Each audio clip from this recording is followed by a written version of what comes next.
First question है हमारा, who is known as the father of the Indian constitution. Right answer हो जाएगा इस क्वेश्चन के लिए option number A, B R Ambedkar, यानी कि doctor Bhimrao Ambedkar, he is known as the father of our Indian constitution. Next question, who was the chairman of the constituent assembly. Right answer हो जाएगा इसके लिए ऑप्शन नंबर सी, यानी कि Rajendra Prasad, doctor Rajendra Prasad, he was the chairman of our constituent assembly, या हम कह सकते हैं was the president of our constituent assembly. Also Rajendra Prasad, doctor Rajendra Prasad was also the first president of our country. Next question, the Constitution of India was adopted by the Constituent Assembly on which date? Right answer हो जाएगा option number D, 26 नवंबर 1949 को, जो हमारी constituent assembly थी। तो constituent assembly was the assembly which was responsible for the framing of a constitution. इसने adopt किया था कॉन्स्टिट्यूशन को 26 नवंबर 1949 को, और फाइनली इसको इन्फोर्स करा था 26 जनवरी 1950 से। नेक्स्ट क्वेश्चन देख लेते हैं, the constitution of India came into effect from. So वही क्वेश्चन आ गया है। राइट आंसर हो जाएगा इस क्वेश्चन के लिए ऑप्शन नंबर बी, 26 जनवरी 1950 से जो हमारा कॉन्स्टिट्यूशन था, it came into effect. Next question देख लेते हैं, the constituent assembly took how much time to finally complete the constitution? Right answer हो जाएगा इसके लिए option number A, 2 years 11 months and 18 days was the time period which was taken by the members of the Constituent Assembly in order to complete our constitution. Next question, the first linguistic state of Andhra, यानी कि Andhra Pradesh, come into existence on। Right answer हो जाएगा यहाँ पर option number D, यानी कि 1 अक्टूबर 1953 को Andhra Pradesh, it was created as the first linguistic state of India, here it should be came. Next question, the first speaker of Lok Sabha was. तो right answer हो जाएगा option number A, GV. Mavalankar, he was the first speaker of our Lok Sabha. Next question, the constituent assembly for undivided India first met on which date. तो जो constituent assembly थी हमारी, उसकी first meeting कब हुई थी? राइट आंसर हो जाएगा इसके लिए ऑप्शन नंबर डी, 9 दिसंबर 1946 को हमारी कॉन्स्टिट्यूएंट असेंबली की फर्स्ट जो मीटिंग थी वो हुई थी, और हमारी कॉन्स्टिट्यूएंट असेंबली तब डिवाइड नहीं हुई थी।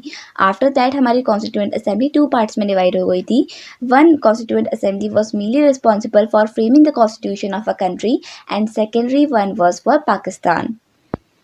Next question, the Indian constitution closely follows the constitutional system of which country.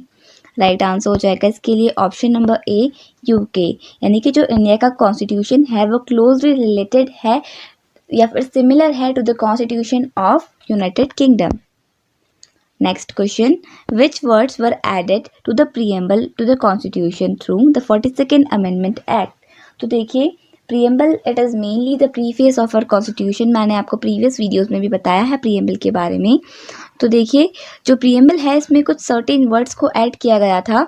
हमें बताना है कि ये कौन कौन से वर्ड्स थे। 42nd अमेंडमेंट एक्ट के अंडर इन्हें ऐड किया गया था। ये 1976 में हुआ था 42nd अमेंडमेंट एक्ट, और इसको मिनी कॉन्स्टिट्यूशन के नाम से भी जाना जाता है। तो option number D will be the right answer. Socialist, secular and integrity, these 3 words were added to our preamble. Next question देख लेते हैं, under which article the president can declare state emergency. Right answer हो जाएगा इसके लिए option D, यानी कि article 356 के अंडर जो प्रेसिडेंट ऑफ इंडिया है वो डिक्लेयर कर सकते हैं स्टेट इमरजेंसी को।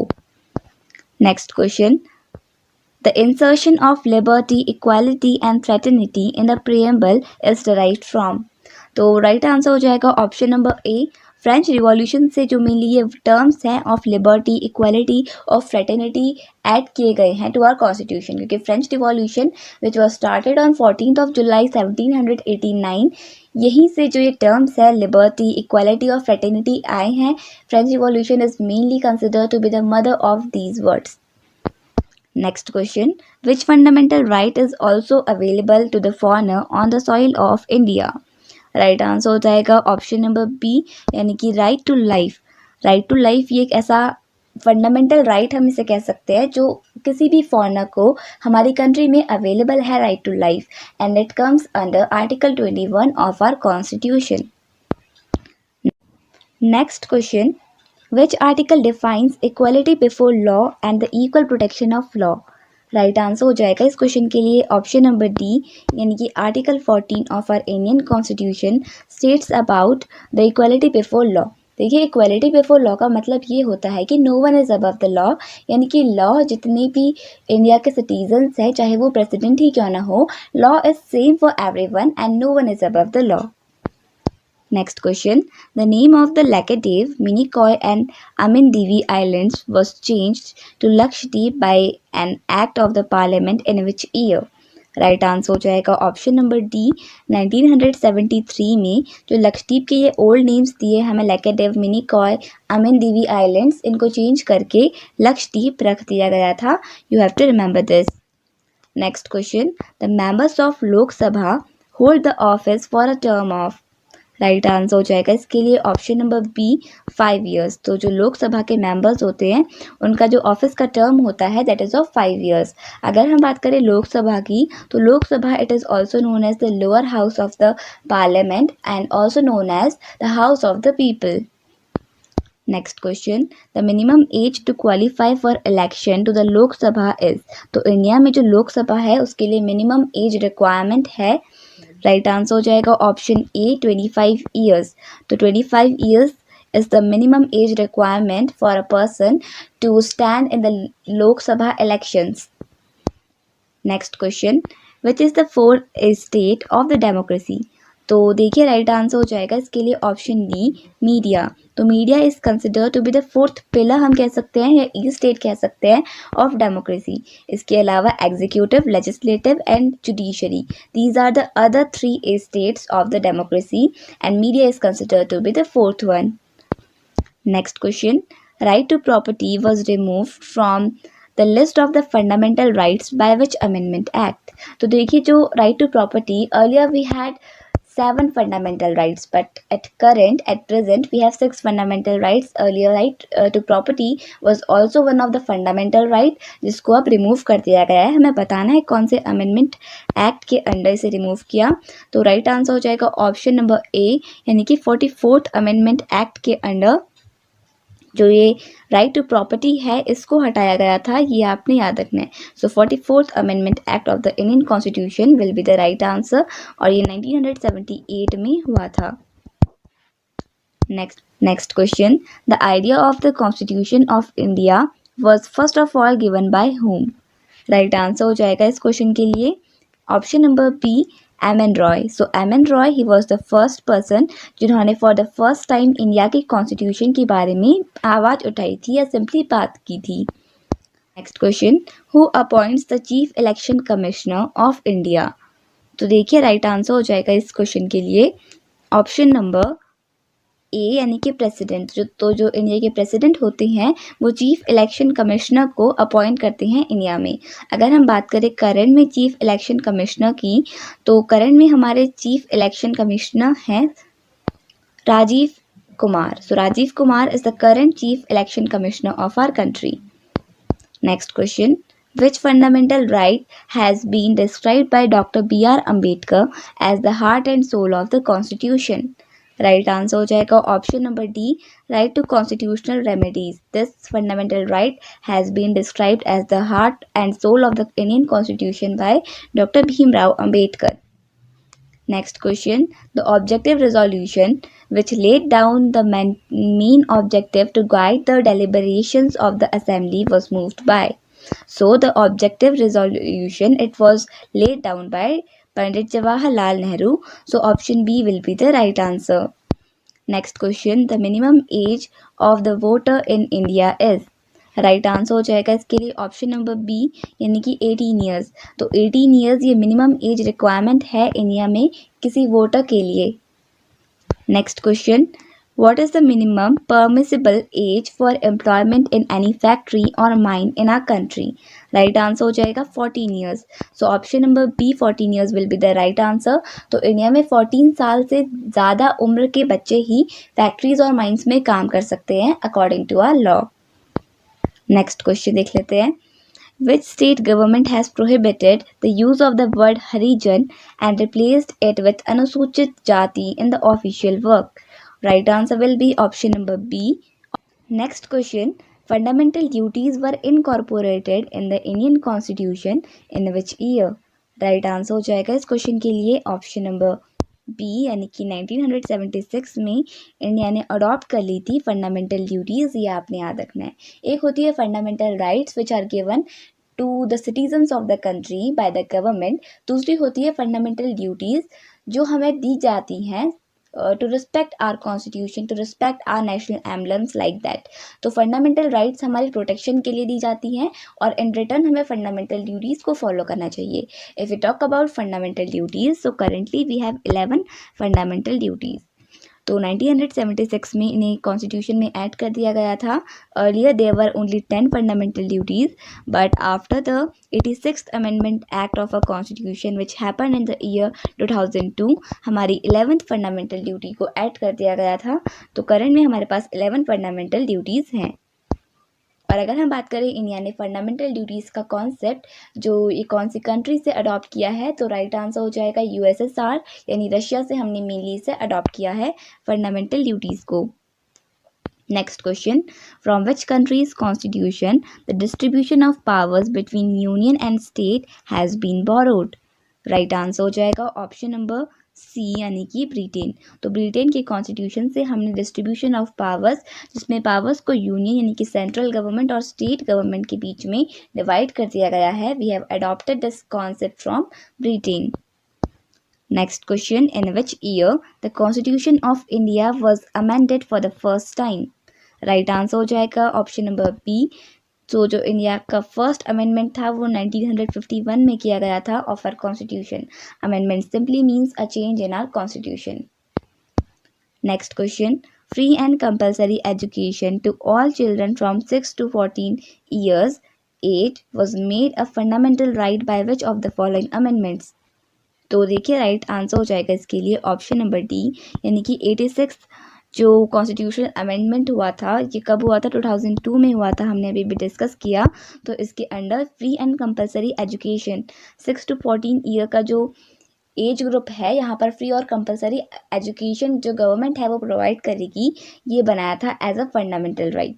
सो option number D will be the right answer under 86th amendment act of 2002। Next question, who among the following can suspend the fundamental rights? Right answer हो जाएगा option number B, यानी कि president can suspend the fundamental rights, but इसके लिए भी certain conditions होती हैं। For example at the time of emergency and like that. और इमरजेंसी के टाइम पर भी हमारे पास सर्टेन फंडामेंटल राइट्स होती हैं जो स्टिल अबॉलिश नहीं की जा सकती। उनके बारे में हम अभी वीडियो में आगे पढ़ेंगे। Next question, who among the following which among the following article deals with the rights of citizenship of certain persons of Indian origin residing outside of India? Right answer हो जाएगा ऑप्शन नंबर सी, article 8। तो article 8 deals with the rights of the citizenship of the people जो India के बाहर रेसाइड करते हैं, यानी कि फॉरेन में रहते हैं। इनके लिए जो सिटीजनशिप के कुछ प्रोविजंस हैं वो आर्टिकल 8 के अंदर दिए गए हैं। Next question, in which year Uttaranchal was renamed as Uttarakhand? तो Uttarakhand it was separated from the state of Uttar Pradesh in the year 2009। नवंबर 2000 को एक सेपरेट स्टेट बना था। और उत्तरांचल जो है, earlier Uttarakhand was known as Uttaranchal, तो 2007 में इसका नाम बदला था। Option D will be the right answer. 1 जनवरी 2007 को उत्तरांचल का नाम उत्तराखंड पड़ गया था। Next question, who wrote the book the spirit of laws? Important book है, तो राइट आंसर हो जाएगा इसके लिए ऑप्शन नंबर बी, यानी कि मॉन्टेस्क्यू। मॉन्टेस्क्यू ने ये फेमस बुक लिखी है the spirit of laws. Next question, which article states that there shall be a council of ministers with the prime minister at the head to aid and advise the president? Right answer हो जाएगा option number B, article 74। Next question, which amendment is related to goods and services tax? Right answer हो जाएगा इसके लिए option number B, यानी कि 101st amendment act. It is related to GST, यानी कि goods and services tax. So the government of India proposed to introduce the concept of GST on 1 July 2017, ये आपने याद रखना है। अगर हम बात करें which was the first state to adopt this GST completely, तो Karnataka was the first state to adopt this concept of GST 2018 में उसने किया था। और अगर हम बात करें जो GST है वो कौन सी कंट्री ने फॉर द फर्स्ट टाइम लगाया था वर्ल्ड में, तो France was the first country to do so in the year 1954. And the father of GST in our country is Atal Bihari Vajpayee. Next question, who is authorized to extend the jurisdiction of a high court in our country? Right answer हो जाएगा option number ए, यानी कि Parliament has the authority to extend the jurisdiction of the high court. Next question, who administers the oath to a judge of a high court? Right answer हो जाएगा option number D, governor. तो जो respective states के respective governors ही जो high court के जज होते हैं उनको ओथ दिलवाने में, उनकी ओथ को एडमिनिस्टर करने में हेल्प करते हैं। Next question, how many percentage of a total votes is required by a party in a state in general or assembly elections to be recognized as a state or political party? As a state political party. तो state political party बनने के लिए minimum जो votes की requirement है that is option number B, 6%. Next question, Consumer Protection Act 2019 has replaced which of the following? Right answer हो जाएगा इसके लिए ऑप्शन नंबर बी, यानी कि कंज्यूमर प्रोटेक्शन एक्ट ऑफ 1986 को जो कंज्यूमर प्रोटेक्शन एक्ट 2019 है इसने रिप्लेस किया है। Next question, in which of the following general elections electronic voting machine यानी कि EVMs were used for the first time? तो राइट आंसर हो जाएगा इसके लिए ऑप्शन नंबर ए, 1982 के जो जनरल इलेक्शंस हुए थे उसमें EVMs were used for the first time, ये आपने याद रखना है। Next question, which of the following taxes are imposed and collected by the state government? Right answer हो जाएगा इस क्वेश्चन के लिए option number D, all of the above, यानी कि स्टेट ड्यूटी, सेल्स टैक्स और लैंड रेवेन्यू ये state government लगाती है अपने स्टेट्स में। Next question, which of the following article deals with the election of a president of the vice president in our country? Right answer हो जाएगा option C, article 66 से related है with the election of the vice president, ये आपने याद रखना है। अगर हम बात करें इंडिया के करंट वाइस प्रेसिडेंट की तो Jagdeep Dhankhar is the current vice president of a country. Next question, who can remove the vice president from his office? Right answer हो जाएगा option number C, the parliament has the authority to remove the vice president from his office, you have to remember this.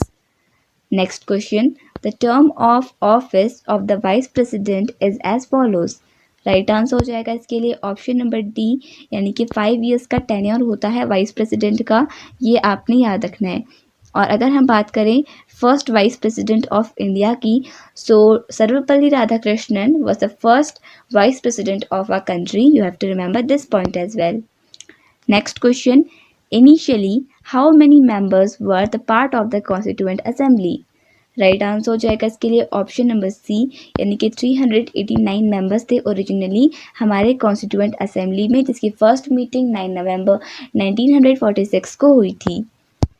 Next question, what was the number of articles at the time of commencement of the constitution? Right answer हो जाएगा option number C, यानी कि originally we had 395 articles, ये आपने याद रखना है। और अगर हम बात करें ओरिजिनली कितने पार्ट्स थे कॉन्स्टिट्यूशन के, तो ओरिजिनली जो हमारा कॉन्स्टिट्यूशन था उसके 22 पार्ट्स थे, 395 आर्टिकल्स थे। और अगर हम बात करें कितने शेड्यूल्स थे, तो there were 8 schedules in our constitution, 22 parts and 395 articles. Next question, which of the following schedules of the Constitution of India deals with the matters like formation of a new state? Right answer हो जाएगा इसके लिए option A, जो first schedule है हमारे constitution का वो mainly relate करता है, it is associated with the formation of new states. Next question, which house is called as the upper house of the parliament? Right answer हो जाएगा इसके लिए ऑप्शन बी राज्यसभा। तो राज्यसभा को अपर हाउस ऑफ द पार्लियामेंट के नाम से जाना जाता है। अगर हम बात करें लोअर हाउस की, तो जो लोअर हाउस है उसे लोकसभा के नाम से जाना जाता है। जो अपर हाउस राज्यसभा है इसे काउंसिल ऑफ द स्टेट के नाम से भी जाना जाता है। और अगर हम बात करें लोकसभा की, so council of the people, sorry house of the people. Next question, the members of Rajya Sabha are elected for a time period of. Right answer हो जाएगा इसके लिए ऑप्शन सी 6 ईयर्स का टाइम पीरियड होता है of the members of Rajya Sabha, और लोकसभा के members का टाइम पीरियड 5 ईयर्स होता है। Next question, the fundamental duties in the Indian constitution is derived from which country. Right answer हो जाएगा इस क्वेश्चन के लिए, ये हम ऑलरेडी डिस्कस कर चुके हैं। मैंने आपको बताया है जब हम फंडामेंटल ड्यूटीज़ के बारे में डिस्कस कर रहे थे।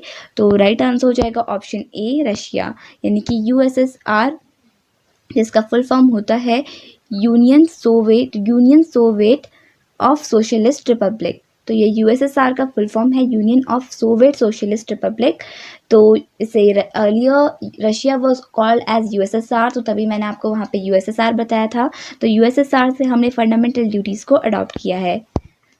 Next question, which article states that there will be a vice president of India? Right answer हो जाएगा इस क्वेश्चन के लिए ऑप्शन नंबर बी आर्टिकल 3। जो आर्टिकल 63 है, it states that there shall be a vice president of India. Next question, the maximum strength of the Lok Sabha is. तो जो India की लोकसभा है उसकी मैक्सिमम स्ट्रेंथ कितनी हो सकती है? सो राइट आंसर हो जाएगा इस क्वेश्चन के लिए ऑप्शन नंबर डी 552। तो 552 it is the maximum strength of the Lok Sabha. तो जो लोकसभा है उसमें 530 members, they represent the various states, they belong to various states of a country. और अगर हम बात करें 20 मेंबर्स की, तो वो यूनियन टेरिटरीज को बिलोंग करती हैं। और बचे हुए 2 members, these are the Anglo Indians which are nominated by the president of a country. तो टोटल आपने याद रखना है 552 हो सकते हैं, बट करेंटली हमारे पास 543 मेंबर्स हैं लोकसभा में।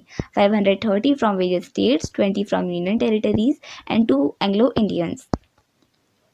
Next, the president of India can nominate how many members can nominate, आप यहाँ पे फिल इन द ब्लैंक रख लीजिए, members to the Rajya Sabha.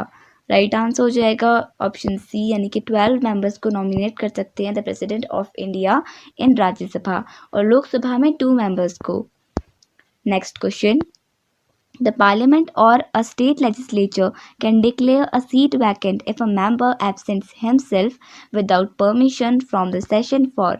Right answer हो जाएगा option number B 60 days will be the right answer. Next question, what was the number of the princely states in India at the time of partition? Right answer हो जाएगा option number D 562। तो 562 will be the most appropriate answer, क्योंकि बहुत सारे books में 584, 582 something mention किया है, but 562 will be the most appropriate answer, out of which 559 princely states they decided to join India. अगर हम बात करें उस टाइम के सबसे बड़े प्रिंसली स्टेट की, तो Hyderabad was the largest princely state eight the time. Hyderabad was the largest princely state, ये आपने याद रखना है। So next, the most controversial amendment passed during the emergency was. Right answer हो जाएगा इसके लिए option number C 42nd Amendment Act of 1976. It was the most controversial amendment act which was passed during the time of emergency. Next question, Diet is the name of the parliament of which nation? Right answer हो जाएगा option B. तो जो Japan का parliament है उसे diet के नाम से जाना जाता है। अगर बात करें इंडिया के पार्लियामेंट की, तो इंडिया के पार्लियामेंट को हम संसद कहते हैं। You have to remember this as रखना है। अगर हम बात करें फाइनेंशियल इमरजेंसी की, तो फाइनेंशियल इमरजेंसी आर्टिकल 360 के अंडर आता है of our constitution. Next question, the supreme commander of India's defence forces is. Right answer हो जाएगा ऑप्शन नंबर बी, यानी कि the president of India, it is the supreme commander, he or she is the supreme commander of India's defence forces. Current में अगर हम बात करें हमारी प्रेसिडेंट की, तो हमारी प्रेसिडेंट हैं Shrimati Draupadi Murmu, is the current president of our country. Next question, what is the minimum year of age for a candidate for the office of the vice president? तो राइट आंसर हो जाएगा इसके लिए ऑप्शन नंबर सी 35। तो 35 is the minimum permissible age, या फिर हम कह सकते हैं requirement for being the vice president of India. Next question, by which among the following amendments of the constitution Delhi was made as the national capital territory? Right answer हो जाएगा option number B, यानी कि 69th amendment act के under जो दिल्ली है उसको India की जो नेशनल कैपिटल टेरिटरी है उसको डिक्लेयर कर दिया गया था। You have to remember this. और अगर हम बात करें 69th अमेंडमेंट एक्ट की तो ये 1991 में पास किया गया था। आपने ये भी याद रखना है, under this Delhi shall be called as the national capital territory of a country. ये आपने याद रखना है, national capital territory. Next question, how many schedules are there in the constitution of India? Current में बात चल रही है। राइट आंसर हो जाएगा इसके लिए ऑप्शन नंबर बी, यानी कि 12 शेड्यूल्स है करंट में। अगर बात करें ओरिजिनली, तो originally India had 8 schedules in the constitution. Next question, which among the following या फिर who of the following became the president of India without serving as the vice president? तो इनमें से option number C will be the right answer, Neelam Sanjiva Reddy. ये बने India के president without being the vice president of the country. इनके अलावा K R Narayan, V Giri and Zakir Hussain, they all were the vice president of India before being the president of the country. Next question, the constitution names our country as? Right answer हो जाएगा इसके लिए option D, India, that is Bharat. So Bharat is the constitutional name of a country, India. Next question, the bills of rights and judicial review are the features of which of the following countries constitution? Right answer हो जाएगा इसके लिए option number ए, यानी कि USA से हमने judicial review और bill of rights को भी अडॉप्ट किया है। Next question, who among the following was which among the following was not a union territory before it was accorded the status of full-fledged state? तो right answer हो जाएगा इसके लिए option D, यानी कि Sikkim. So earlier Sikkim was not a union territory of India. इसके अलावा देखिए, before being the state, so as we know that Sikkim is the one of the state of our country which is also the first organic state of the country जहाँ पे purely organic farming की जाती है। तो देखिए, जो हिमाचल प्रदेश था, मणिपुर और Tripura, these are also the states of the country, but earlier they were the union territories of the our country और later ये states में convert हुए। but Sikkim among these is the only state which was only a state, मतलब वो बना direct state he. Earlier it was not a union territory simply. Next question, which of the following president of India was the only person to be elected unopposed? Right answer हो जाएगा इसके लिए option number C, यानी कि 6th president. तो जो हमारी country के 6th प्रेसिडेंट थे, ही वॉज द ओनली प्रेसिडेंट जिनको इलेक्ट किया गया था अनअपोज्ड। ये आपने याद रखना है। अगर हम बात करें 6th प्रेसिडेंट ऑफ इंडिया कौन थे, तो राइट आंसर हो जाएगा नीलम संजीवा रेड्डी। हमने अभी डिस्कस किया था the only president who became president without being the vice president of the country. हमने जो पीछे ऑप्शंस थे उनमें से Neelam Sanjiva Reddy was the person and he was also the one who was elected unopposed. Next question, who of the following was the chairman of the special committee to examine the draft constitution of India? तो right answer हो जाएगा इसके लिए option B, sir Alladi Krishnaswamy Iyer. तो sir Alladi Krishnaswamy Iyer ये chairman थे of the special committee जिसको बनाया गया था to examine the draft constitution. जो इंडिया का कॉन्स्टिट्यूशन का ड्राफ्ट बना था उसको एग्जामिन करने के लिए एक स्पेशल कमिटी बिठाई थी। उसके जो चेयरमैन थे वो थे sir Alladi Krishnaswamy Iyer. Next question, what is the maximum age until a जज of the high court can hold office? Right answer हो जाएगा ऑप्शन बी, यानी कि 62 is the maximum age. Next question, which was the first state in India to set up an institution of Lokayukta? Right answer हो जाएगा option C, यानी कि Maharashtra was the first state to set up such an institution of Lokayukt? Next question. The ninth schedule to the Indian Constitution was added by? Right answer हो जाएगा option A, यानी कि जो first amendment act हुआ था कब हुआ था? 1951 में हुआ था. इसके अंडर जो नाइन्थ शेड्यूल है कॉन्स्टिट्यूशन में वो ऐड की गई थी. Next question. Which article of the constitution made right to form cooperative societies as a fundamental right? Right answer हो जाएगा इसके लिए ऑप्शन डी. आर्टिकल 19 के under it was made a fundamental right that making the cooperative societies was a part of the fundamental right, and it comes under Article 19 of the Constitution. Next question. A bill passed by the parliament has to be signed by? Right answer हो जाएगा इसके लिए option B, यानी कि president का sign होना जरूरी होता है in a bill which is passed in the parliament. Next question. The national biodiversity authority NBA was established in which year? Right answer हो जाएगा ऑप्शन नंबर बी, यानी कि 2003 में NBA national biodiversity authority was established. Next question. Which amendment of the Constitution of India increased the age of the retirement of a High Court judges from 60 to 62? Right answer हो जाएगा इसके लिए option number C, यानी कि 15th amendment act के under ये हुआ था. The age of the judge of the High Court was increased from 60 to 62. Next question. How many times a person can be elected as the President of India? Right answer हो जाएगा इसके लिए option D, no bar. So there is no such bar for the number of times a person can become a president in India. So there is no such bar for that. Next question. Which of the following is not a language included in the 8th schedule of the Constitution? Right answer हो जाएगा option number ए, यानी कि English. So English is not a language which is included in the 8th schedule of the Constitution. Next question. Into how many parts has the Indian Constitution been divided? Right answer हो जाएगा option number D, यानी कि 22 parts में India का constitution divide किया गया है. Next question.